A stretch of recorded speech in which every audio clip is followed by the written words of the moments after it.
ang buwang banderang balita sa Pilipinas News. Matapos ang balusin ng dahiganting alon kahapon, trak-trak ng putik at basura nahakot sa Ross Boulevard. Pagpapatibay sa nasirang seawall, minamadali na ng MMDA. Pangongolekta ng basura sa mga bahay, dapat daw may bayad na. Ilang lugar sa Metro Manila di pa rin tinatantanan ng baha. Sa Malabon, gadibdib pa rin ang tubig. 3 paslit nalunod sa hukay. Patay! Higit kumulang 500 pamilya sa Navotas di pa rin makauwi dahil sa baha. Detalye na sinabi ng hazing victim na si Mark Andre Marcos. Natanggap ng kanyang pamilya sa Facebook. Mga pinangalan ng suspect, tugma raw sa investigasyon ng mga pulis. CCTV ng bar na isa sa mga huling pinuntahan ni Andre kasama ang mga unay kabrad, pinag-aaralan na rin. Panukalang paglipas sa higating buhayang si Lolo, inalmahan ng mga taga-Agusan del Sur. Maynila, polluted daw para kay Lolo. Sa sports, Miami Heat coach Eric Spoelstra nakipag-meet and greet kay Pinoy. May regalo pang personalized jersey para sa Pangulo. Balitang Olympics, mayor ng London na gusto sana ng bonggang entra sa isang Olympic party, na-trap sa zipline. Sa good news, mga alternatibong pampatamis na swak sa mga diabetic, ihahain namin. Sa showbiz, kapatid star Aga Mulak, magiging kapatid na rin ba ng Liberal Party? Pwesto sa kamera, target daw niya sa 2013. Matapos ma-broken-hearted kay Kristen Stewart, Robert Pattinson, nasa poder umano ngayon ni Reese Witherspoon. At click sa internet, makulit na aso, nakikipaghabulan sa kanyang anino.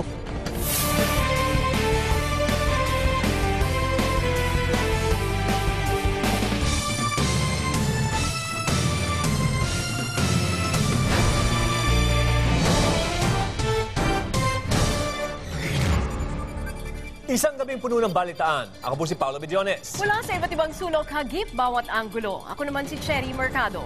Ito ang Pilipinas News. Mga kapatid, mabigat talagang problema ang iniwan ng monsoon surge sa Manila Bay. Nasa 500 tonelada na kasing nahakot na basura mula sa seawall. Ang bad news po dyan, wala pa raw yan sa kalahati. Pero may good news dahil may naisip na raw na solusyon ang MMDA.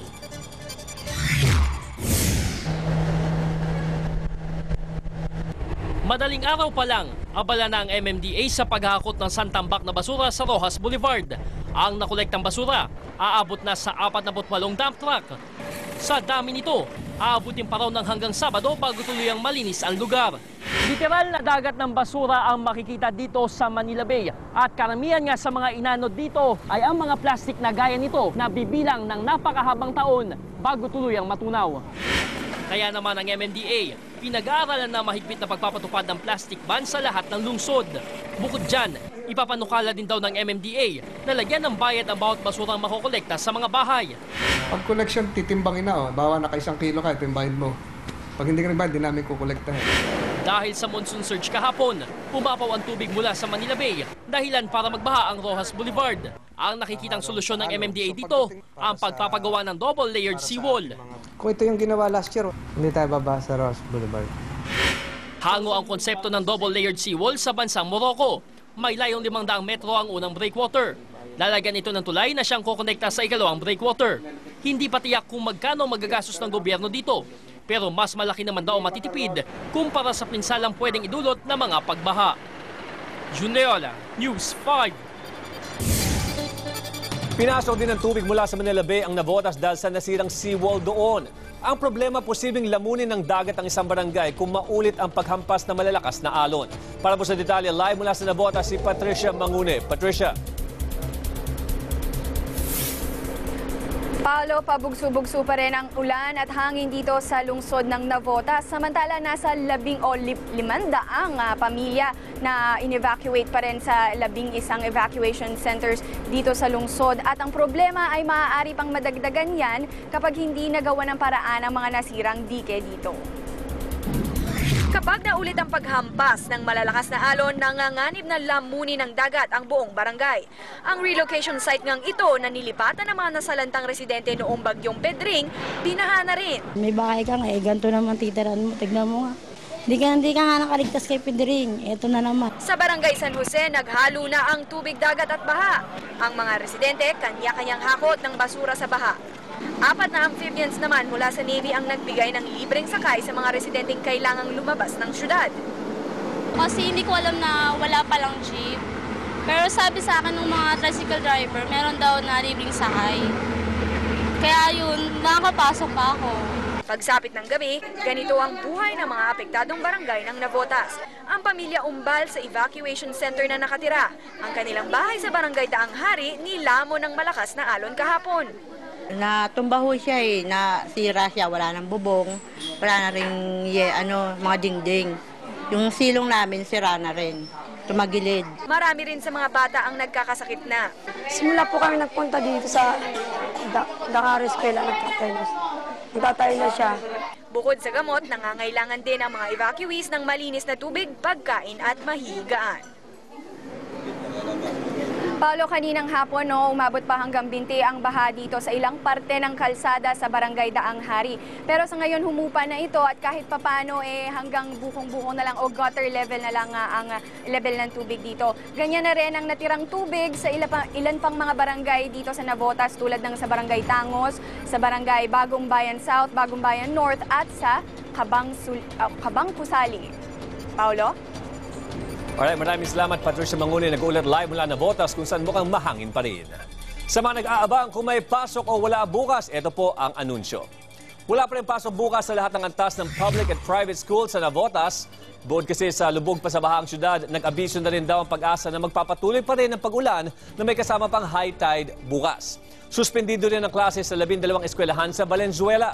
Kasama na yan ang mga paaralang elementarya ng A. Fernando, Rincon, Pasolo, Isla, Tagalog, Coloong, Wawang Pulo, Pio Valenzuela, Deodato at PR San Diego. Sa high school naman, walang pasok sa Polo National at Wawang Pulo. Samantala, 2 naman po ang patay habang 12,000 residente mula sa 11 barangay sa Ubando, Bulacan ang apektado ng baha. Kaya naman nagpapasaklolo na ang mismong mayor ng Ubando na nasa state of calamity. Hindi mo na makita ang kalsada dito sa Ubando pero tuloy ang buhay ng mga residente rito. Si Aling Rosana, sige ang pagluluto ng banana Q kahit lampas bewang na ang baha. Ang kusinilya niya, tinaas niya sa pinagpatong-patong na kahoy hanggang dibdib para lamang makapagluto. Sa panganong ganito po talaga pong malakas yung saging yung banana. Pati mga alagang hayop apektado na ng baha. Ang ahas nga na ito nalampas isang dipa ang haba, nakatakas sa aquarium. Buti na lang, nahuli ng may-ari. Nagugutom na rin, lumabas na sa lungga. Pero ang magkakapatid na ito, hindi namatay ang pag-asa na makapaghanap buhay. Ang inipon nilang styro, naging instant balsa. Sa halagang 40 hanggang 100 piso kada biyahe, sold na ang kanilang maghapon. Isa sa mga problema rin nila dito ay ang mabilis na pagtaas ng tubig dahil sa high tide. Kung kanina nga, halos walang baha dito. Ngayon, inabot na itong aming sasakyan at napuno na nga ng dumi. Kaya naman yung ibang mga sasakyan tuluyan ng nasisiraan. Matinding ikinatatakot din ng mga residente ang makuryente dahil sa mga kontador ng kuryente na umuusok na. Pinuputol na muna po namin pansamantalang kanilang linya para maiwasan natin ang sakuna. Bukod sa ulang dala ng bagyong Hiner, isa sa sinisisi nila ay ang nasirang earth dike. Pero dahil posibleng abutin pa hanggang sa susunod na linggo bago humupa ang baha, walang magawa ang mga taga-Ubando kundi habaan ang pisi ng pasensya nila. Zai Feniza, News 5. Balita naman po tayo ngayon sa showbiz. Bukas na manunumpa ang Pinoy Explorer na si Aga Mulak bilang miyembro ng Liberal Party. Balak tumakbo ng kapatid TV host bilang kongresista ng ika-4 na distrito ng Camarines Sur. Ipapalabas na sa susunod na taon ang pelikula tungkol sa pagtatago ni Senador Pantilo Lacson. Mahigit 1 taong nagtago si Senador Lacson mula noong 2010 matapos siyang madawit sa Dacer Corbito double murder case. Tikumpo ang bigbig ng senador kung sino ang gaganap bilang siya. Ang inamin lang niya, hindi daw ito si Robin Padilla. Binayaran din siya ng 7 milyong piso para sa film rights. Ibinulgar naman ni Joshua Padilla sa Twitter na nagpatato na rin siya bilang pag-alala kay Dolphy. Una na pong nagpatato ang mga anak at apo ni Pidol bago siya inilibing. Kumalat na sa internet kung saan nagtatago si Twilight star Robert Pattinson. Matapos pumutok ang balita ng pangangaliwa ni Kristen Stewart, nakiusap si Robert na pansamantalang tumira sa vacation house ng kanyang Water for Elephants co-star na si Reese Witherspoon. Susunod, 5 mag-anak sa Vigan City minasakir ng kanilang padre de pamilya. Suspect nagbaril din umano sa sarili matapos ang krimen. Mensahe na nagdedetalye sa sinapit ng hazing victim na si Mark Andre Marcos, ipinost sa Facebook. At Miami Heat coach Eric Spoelstra nag-courtesy call sa Malacanang. Pinoy, may Heat jersey din na, courtesy of Spoelstra. Anong number? Ayan, 15. Lahat na yan sa pagbabalik ng Pilipinas News. Isang mensahe sa Facebook ang natanggap ng pamilya ng hazing victim at San Beda Law student na si Mark Andre Marcos. Dito po idinitalya ang sinabit ng law student na naging dahilan daw ng kanyang pagkamatay. Para sa update, may live report mula sa Tarlac, si Marlene Alcaide. Marlene? Yes, Paolo Cherry, unti-unti na nga raw nagkakaroon ng linaw ang pagkamatay ng San Beda Law student na si Mark Andre Marcos. Yan ay matapos sa magbigay ng impormasyon ng ilang may alam sa krimen. Noise barrage.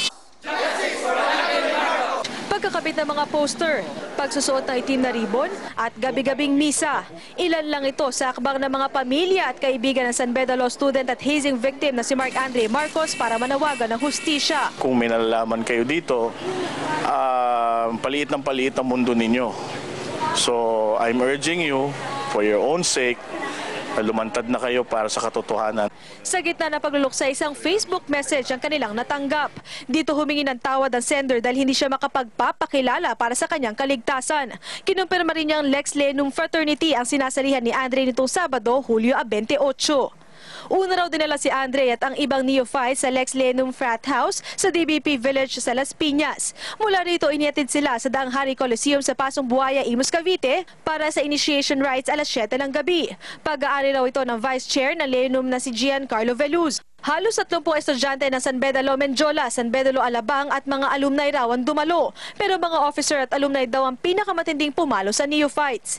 Nang matapos ang initiation na 1:30 na madaling araw ng linggo, wala nang malay si Andre. Para hindi masangkot ang fraternity, inutusan ni Veluza isang babae na dalhin si Mark Andre sa isang ospital sa Dasmariñas, Cavite. Pinabura rin daw sa kanila ang kanilang Facebook accounts. Tinangka rin daw nilang i-pressure ang mga doktor na manahimik. Balak din daw pagtakpan ng investigasyon sa tulong ng mga abogado na miyembro ng frat. Tumayo yung balahibo ko actually. Feeling ko nga, this is one of the insiders. I think na yung konsensya niya biglang umiyak at kinakailangan niyang pakumbigyan ng file na ganyan. Nakasaad din sa mensahe ang pangalan ng mga nagsasagawa ng initiation at uri at bahagi ng plaka ng mga fratmen. Nasa kamay na ito ng mga pulis at ayon sa kanila ay tumugma ito sa kanilang investigasyon. We are trying to check on them, on their movements, at kung saan sila po pwedeng magpunta pa.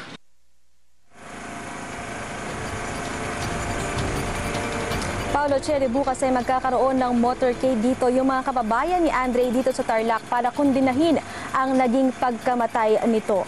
Cherry, Paolo? Maraming salamat sa iyo, Marlene Alcaide. Nagulat po ng live mula sa Tarlac. Bukod sa Facebook message na natanggap ng pamilya Marcos, may CCTV footage at mga text messages na ring hawak ang mga pulis na posible raw makatulong sa pagresolba sa pagkamatay ni Mark Andre. Ang pinaniniwalaang frat house ng Lex Leonum Fraternitas nakakandado na rin daw. Sa bar na ito sa Las Piñas, sinasabing ginanap ang meeting ng Lex Leonum Fraternitas noong Sabado bago ang initiation rites sa mga neophyte. Unang nakunan si Giancarlo Veluz,